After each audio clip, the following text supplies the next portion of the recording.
Hello again. Just gonna come to you with another short video for this week. I promise, much shorter than my one on student loans. So what I want to do here is explain to you the homework assignment that I'm giving you. I'm posting it now today on Wednesday the 8th, and it'll be due next Monday. Um, and it has to do kind of with arguing itself. So I posted that video, I think last week. It was called Argument Strategies, where I kind of went through like the different ways that we try to convince people and stuff, and some of the different techniques, right? What we do when we argue. And I kind of just want us to be aware of like what we're doing when we make an argument, and how we're trying to convince people, and like what are the reasons we really have for the things that we believe. Because I don't know, I find that a lot of students like will like believe something, will be like, no, yeah, this is what I think, and then I'll ask them like, okay, why? And like they won't always know. So I just feel like this is the part of growing up is kind of investigating the things that we believe and finding out like what the reasons are, what the evidence is. So something related to this with this assignment that I'm giving you, um, it's about putting things into breaking arguments down into premises and the conclusion.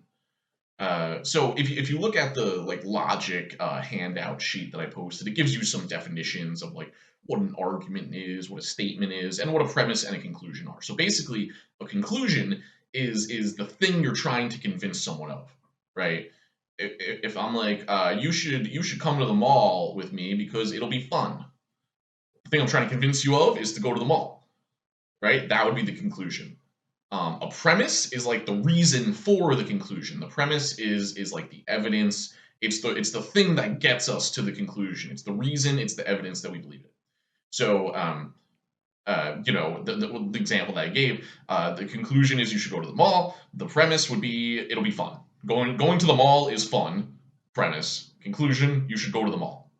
Right? Or maybe we could add another one. We could say going to the mall is fun. Premise one. Premise two, people like to do fun things. Or like premise two, you like fun. Conclusion, you should go to the mall. Right? So this is kind of a more sort of like logic kind of thing, logic in like the philosophical sense of, I think it gives you the definition of logic there, that logic is the science of evaluating arguments. Um, so it is kind of getting, almost scientific about this stuff of just like breaking things down into their component parts. When people like tell you something that you should do something, or that you should, the world should be some certain way, you want to break it down and be able to see the premises. I think this is a really helpful thing, being able to take an argument and break it down into its premises and its conclusion. Because if you're trying to argue against something, I think this is really helpful. Because if there's a conclusion that you disagree with, if someone's trying to convince you of something and you disagree with the thing they're trying to convince you of, one of the ways to argue against them, maybe the best way, would be to look at the premises that they're using that get to that conclusion. And if one of those premises is not true, or if those premises don't really lead to that conclusion, then you can kind of destroy their argument, right?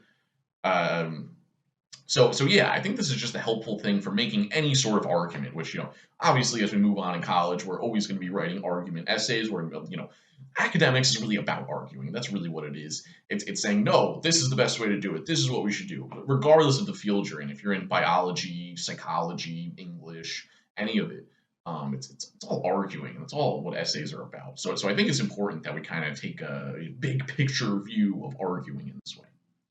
So yeah, that's premises and the conclusion. So what this assignment is going to ask you to do, it's going to give you like a few like sentences, or like a couple of sentences. So basically, what you're going to do is you're going to take like the sentences that they give you and then turn that into premise and conclusion form. So you'll see they give you an example there. What is it? I don't have it in front of me, but it's about like it's like you shouldn't buy a long hair cat because they shed all over the place. Period.